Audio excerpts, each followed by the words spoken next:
we already practice much of what this settlement has asked for.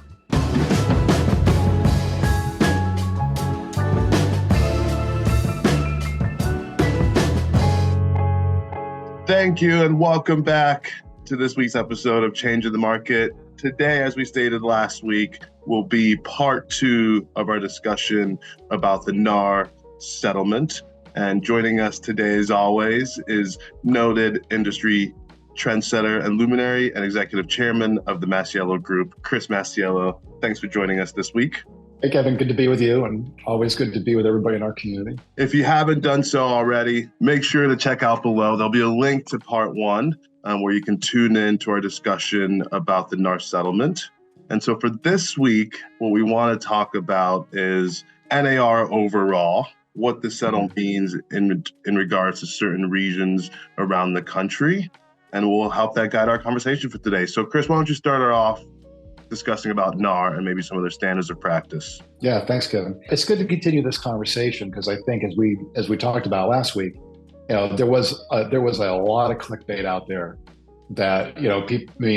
The media, they were pretty masterful in a kind of a devious way, right? About how they were able to leverage this, for more clickbait, really, more traffic on their articles and their website. NAR, National Association of REALTORs, has a 100+ year reputation and lineage of having higher standards of practice, and it's some of the highest standards of practice and self-governance, in consumer financial services, although real estate's not technically a financial service, but generally, if you look at it kind of in that bandwidth, right, of how practitioners are providing services to the consumer, and they do an amazing job with that code of ethics, all of that. We all have to get recertified with ethics, every couple of years, and so NAR. I think as an organization and all of us as practitioners, we're held to pretty high standards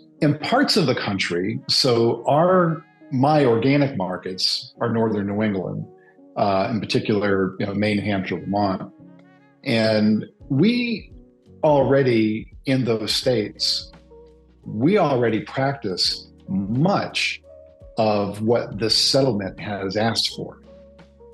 We already operate with buyer broker agreements. We operate with kind of full disclosure on commission offerings. What sellers can offer to buyers. What a seller can offer to a buyer's agent.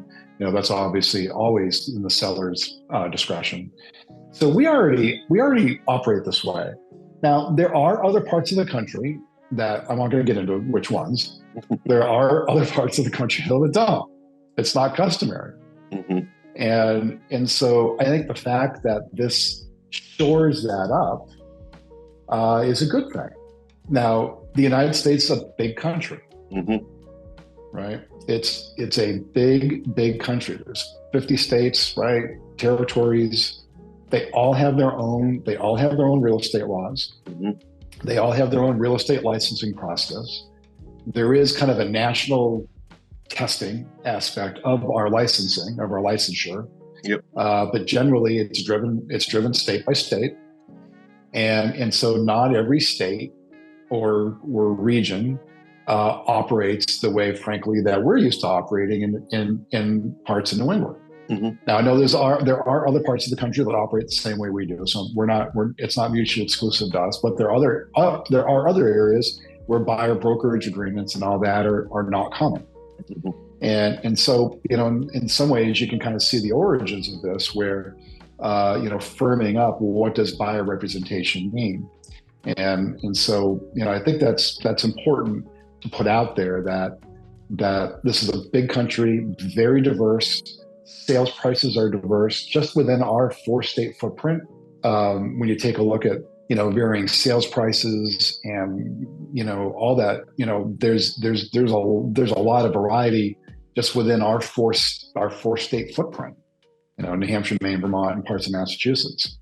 And so it's very difficult to paint the whole industry, right, nationally with a broad brush because it doesn't pass. And again, I think it's one of the reasons why this got settled, is because you cannot paint this entire industry that way. So many different regions are so different, right? Like it's different markets. Oh, they're so different. So different. Like we're already used to practicing this way. Now, if other parts of the country aren't used to practicing with specific buyer brokers agreements and all that, and this moves everybody in that direction, well, it's not a bad thing. And that's a good thing that you pointed out too, that not everyone knows, right? I think this is, even myself, something that I've learned throughout the start of this process and the conversation that was happening throughout this lawsuit and settlement is not all of the details of the settlement are new, which is what you pointed out, right? Like some regions already operate that way, right? So I think that's good too, because when these stories come out and you see those clickbait articles, everyone thinks, oh, this is a whole big new dump of things. And it's like, not necessarily. Some parts of it, some regions were already operating in a similar fashion to what some parts of the settlement are bringing. So I think that's definitely a good point to bring to our consumers and understanding that this is all not new. Yeah, it's really not, and again, I think, if there's other parts of the country that are more casual about their buyer broker relationships, and this raises the bar, well, raising the bar is not a bad thing. No, I couldn't agree more. And so kind of wrapping up what we talked about last week with what we've dove into this week with NAR, I think they're right now the largest trade organization, which you're not going to be that way if you're not doing the right things. Right? I think that's right. I think most people can understand that. And the strict standards that they provide, there are few organizations out there that make their practitioners go through code of ethics consistently within a 2-year span, and all of the rules that they set forth for us to practice as realtors.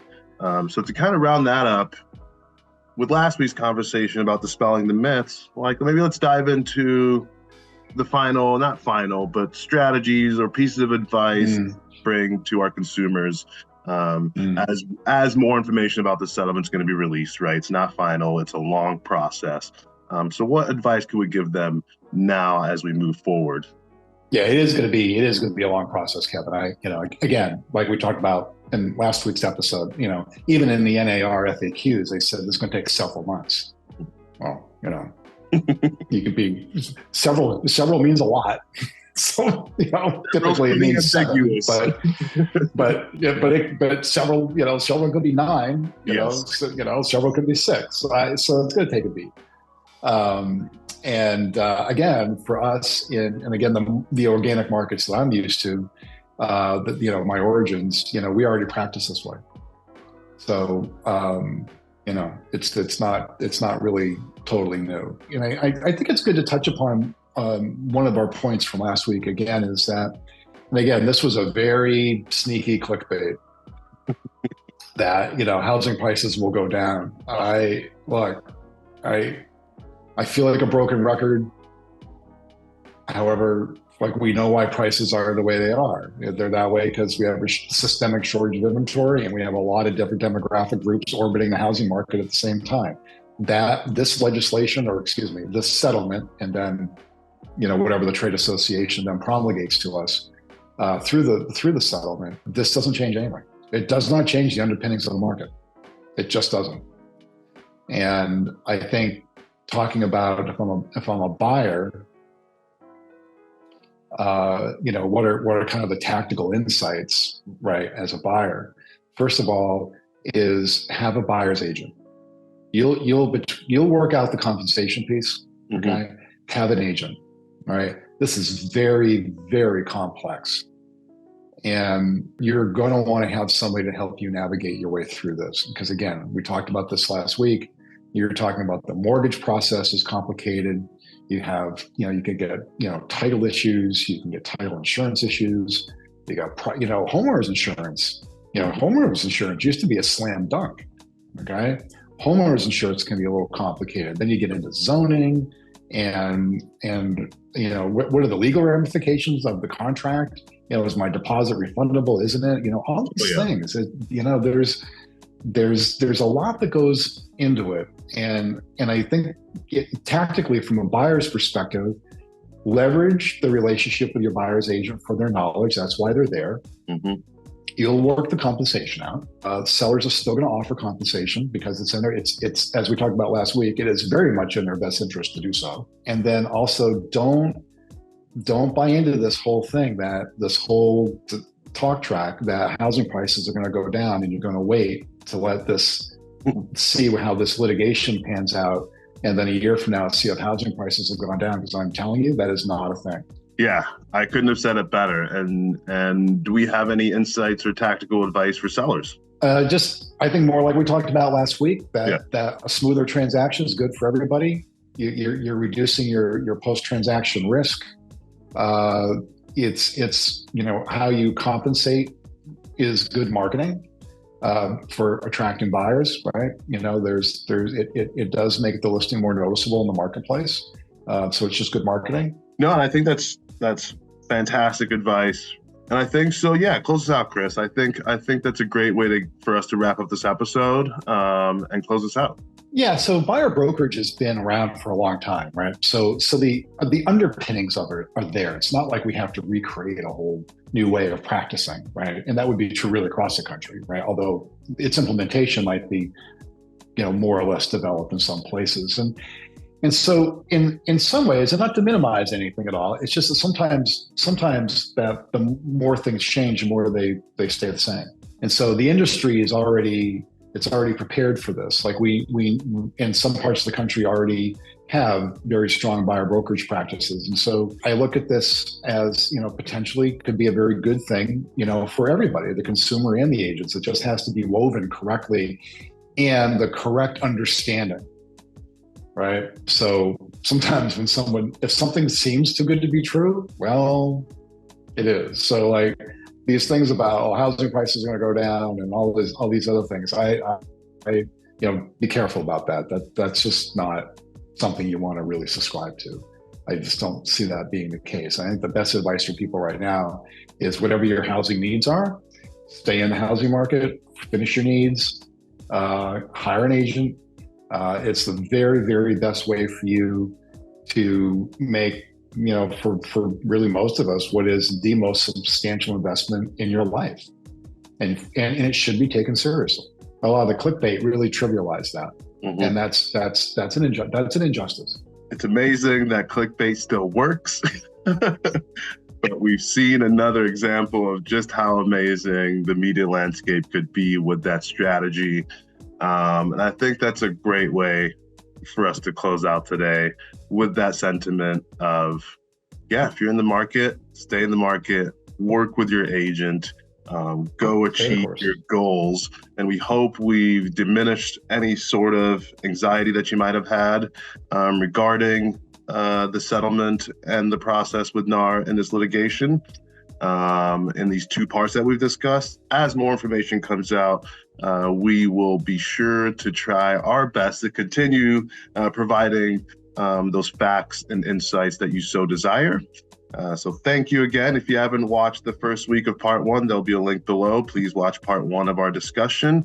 Thank you for tuning in to this week's episode of Changing the Market. Thanks for joining us, Chris, today.